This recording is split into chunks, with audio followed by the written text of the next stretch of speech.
1 साल पहले एक पत्रकार मनीष कश्यप जी ने कह दिया था ये पुल गिरेगा, चूंकि वो भी इंजीनियर थे, उन्होंने मापदंड तय किया था, देखा था जाके।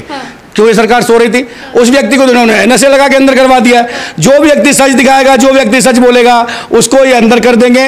और ये पुल कोई पहली बार नहीं गिरी है बिहार में, इससे पहले भी कई पुल गिर चुके हैं जिस पर सरकार ने कोई संज्ञान नहीं लिया और ना ही उनसे कोई नसीहत ली। राजेश जी, उद्घाटन के पहले ही पुल गिर जाना, आखिर फिर किस पर सवाल खड़ा होता है? सबसे ज्यादा जनता यही जानना चाह रही है। मैं तो कहता हूँ सरकार पे सवाल। बिहार में जितनी भी योजनाएं हैं, अगर उसकी जांच हो जाए तो मैं नहीं समझता कि पूरे देश में कोई प्रदेश ऐसा दिखेगा जो भ्रष्टाचार में इतनी बड़ी घोटालेबाजी सरकार होगी।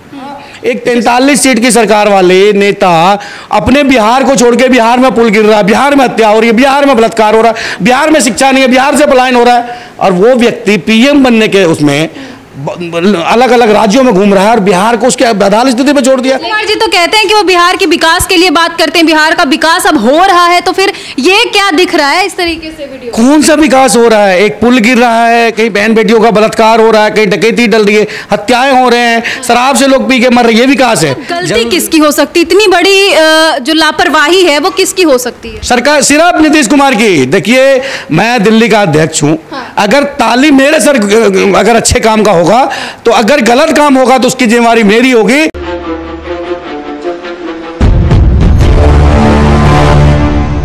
इस वक्त हमारे साथ एलजेपी रामविलास के बिहार के मुख्य प्रवक्ता राजेश भट्ट जी हैं। तो सर, सबसे पहले तो सच तक न्यूज में आपका बहुत बहुत स्वागत। बहुत बहुत धन्यवाद।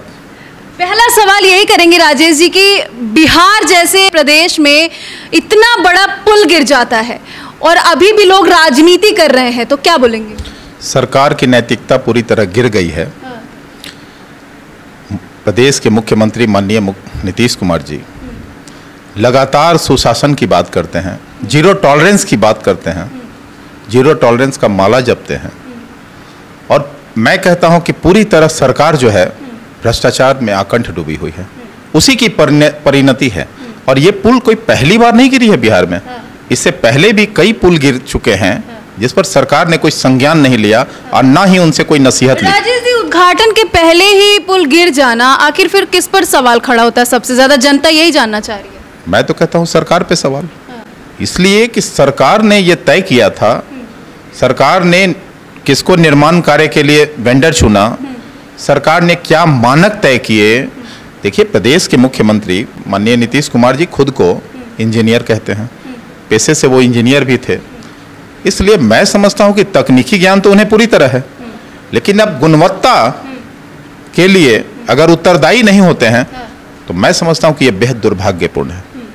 अगर माननीय मुख्यमंत्री नीतीश कुमार जी चाहते तो ये पुल नहीं गिरता, मेरा मानना है, लेकिन दुर्भाग्य है कि जब भ्रष्टाचार में आकंठ डूबी हो सरकार तो पुल तो गिरना तय है। बार बार लगातार यही सवाल हो रहे हैं, यही बात भी हो रही है कि भ्रष्टाचार का एक नमूना सामने आया है, वो पुल जिस तरीके से गिरा है। मैं तो कहता हूं कि बिहार में जितनी भी योजनाएं हैं, अगर उसकी जांच हो जाए तो मैं नहीं समझता कि पूरे देश में कोई प्रदेश ऐसा दिखेगा जो भ्रष्टाचार में इतनी बड़ी घोटालेबाजी सरकार होगी।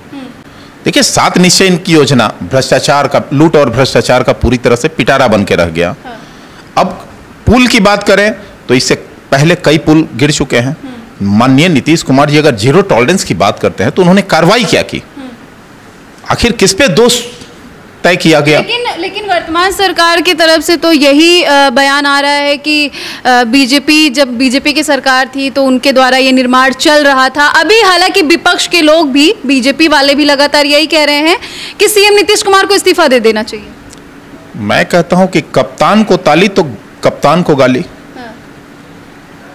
भाई, आप अच्छा कामों का आप अपने जिम्मे जो है उसका ये करते हैं, तो जब बुरा कुछ होगा तो उसे इनकार क्यों करते हैं? सर, एक सीधा सवाल है कि आखिर इतना बड़ा पुल एक बार गिरा था तो अच्छे से अच्छे मटेरियल यूज करने चाहिए थे। एपी सिंगला तब भी कर रही थी, फिर उसी को वो काम दिया गया और फिर से जिस तरीके से 9 सेकंड में 9 साल का यह पुल बना, 9 सेकंड में गंगा नदी में समा गया। मैं कह रहा हूं कि इससे पहले जब इसी सिंगला के निर्माणाधीन पुल का जब क्षति हुआ और उस समय भी जब पुल गिरा तो सिंगला को ब्लैक लिस्टेड किन परिस्थितियों में नहीं किया गया?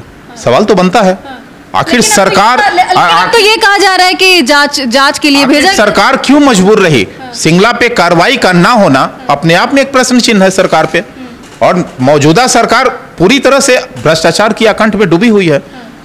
तो यह कहने में कोई अतिशयोक्ति नहीं है कि सरकार इस भ्रष्टाचार में पूरी तरह शामिल है और बराबर का जो है शेयर होल्डर है। तो निश्चित तौर पर एक बड़ी गैर जिम्मेदारी का ये जो घटना है, इसके लिए सरकार को मैं कहता हूं कि नैतिकता के आधार पर नीतीश कुमार जी को अब कम से कम इस्तीफा दे देना चाहिए।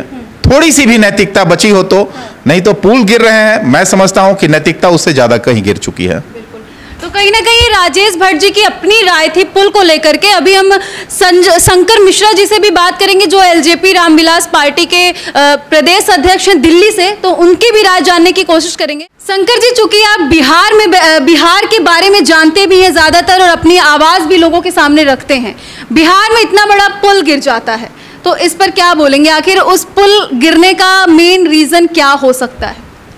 सबसे पहले आपका धन्यवाद। मैं बता दूं, मैं खुद एक बिहारी हूं, मैं खुद ही बिहार से बिलोंग करता हूं और मैं बिहार के दर्द को अच्छे से समझता हूं। और मैं आप दिल्ली में भी बैठ के हम लोग बिहार से बाहर जितने भी लोग हैं, प्रवासी लोग हैं, उनकी बात करते हैं।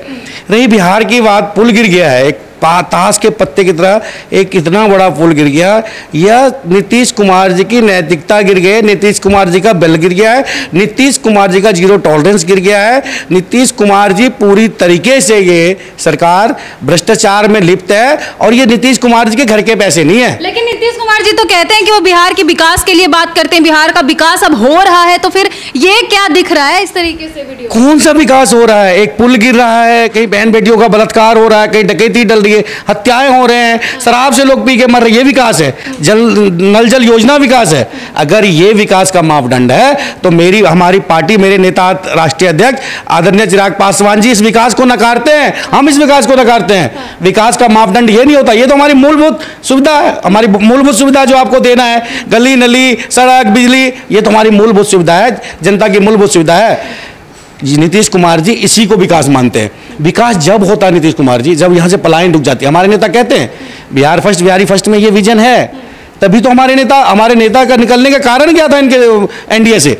क्योंकि इन्होंने हमारे बिहार फर्स्ट, बिहारी फर्स्ट को लागू नहीं किया। ये जो इन्होंने महागठबंधन में 7 नल जल योजना, इनका मतलब सबसे बड़ा ब्रांड विकास था, उसी को इन्होंने इस सरकार में भी लागू कर दिया। शंकर जी, मतलब गलती किसकी हो सकती, इतनी बड़ी जो लापरवाही है वो किसकी हो सकती है? सरकार, सिर्फ नीतीश कुमार की। देखिए, मैं दिल्ली का अध्यक्ष हूं, अगर ताली मेरे सर अगर अच्छे काम का होगा तो अगर गलत काम होगा तो उसकी जिम्मेवारी मेरी होगी। इसी प्रकार से जिम्मेवारी तय होती है कि बिहार के मुखिया नीतीश कुमार जी हैं, इनके जितने भी पदाधिकारी इस पे अब नीतीश कुमार जी का नहीं चलता है।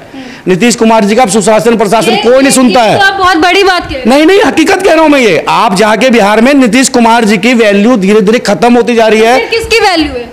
किसी की नहीं वैल्यू। जब आपको डर किससे होता है? डर एक मुखिया का या आपको मुख्यमंत्री का डर होता है ना। जब उसी का डर खत्म होता जा रहा है, वही भ्रष्टाचार में लिप्त हैं, उन्हीं की कोई नहीं सुन रहा है, 7 नल जल योजना को विकास मान बैठे हैं, तो उस सरकार का क्या होगा? एक 43 सीट की सरकार वाले नेता अपने बिहार को छोड़ के बिहार में पुल गिर रहा है, बिहार में हत्या हो रही है, बिहार में बलात्कार हो रहा है, बिहार में शिक्षा नहीं है, बिहार से पलायन हो रहा है, और वो व्यक्ति पीएम बनने के उसमें अलग अलग राज्यों में घूम रहा है और बिहार को उसके बदहाल स्थिति पे छोड़ दिया। लेकिन वो तो कहते हैं बिहार की बेटियों के लिए, महिलाओं के लिए बहुत बढ़ चढ़ के काम कर रहे हैं। कौन सा काम किया है? इतना तो बता दें नीतीश कुमार जी के, एक काम तो बता दीजिए ये हमने कर दिया है। हाँ, आपने काम किया है, हमारी बहन बेटी जो है, महिला है, उनका स्वाग छीना आपने, क्या काम किया मैं बता देता हूँ।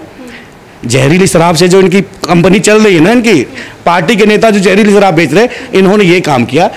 जो सुहागन थी उनको विधवा बनाया है, जो बेटी वो थी, बच्ची थी, उसके सर से बाप का साया छीन लिया है, जो बहन थी उससे भाई का साया छीन लिया। ये सब आप बहुत बड़ी बातें कह रहे हैं। खैर, आप लोग अपनी राय रखते रहते हैं, उस पर हम कुछ रोक टोक नहीं करेंगे। हम पुल पे बात करते हैं।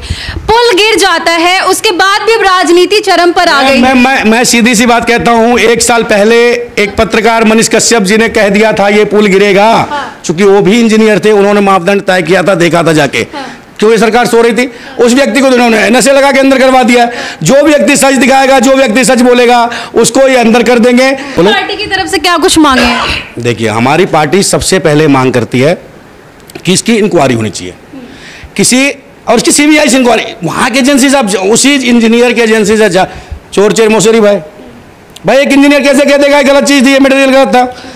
उसकी इंक्वायरी आप चलिए सीबीआई से मत करवाइए, हाई कोर्ट के किसी रिटायर्ड चीफ जस्टिस से करवा दीजिए। दूध का दूध पानी का पानी हो, और जो भी जिम्मेवार उसमें हमारी पार्टी, हमारे नेता आदरणीय चिराग पासवान जी की तरफ से, मैं दिल्ली प्रदेश लोक जनशक्ति पार्टी की तरफ से मांग करता हूं कि इसमें जो भी व्यक्ति दोषी हो उसके खिलाफ कड़ी से कड़ी सजा हो। तो कहीं ना कहीं बिहार के भागलपुर का जो पुल कांड है उसको लेकर के क्या कुछ इनकी मांगे हैं, आपने सुना।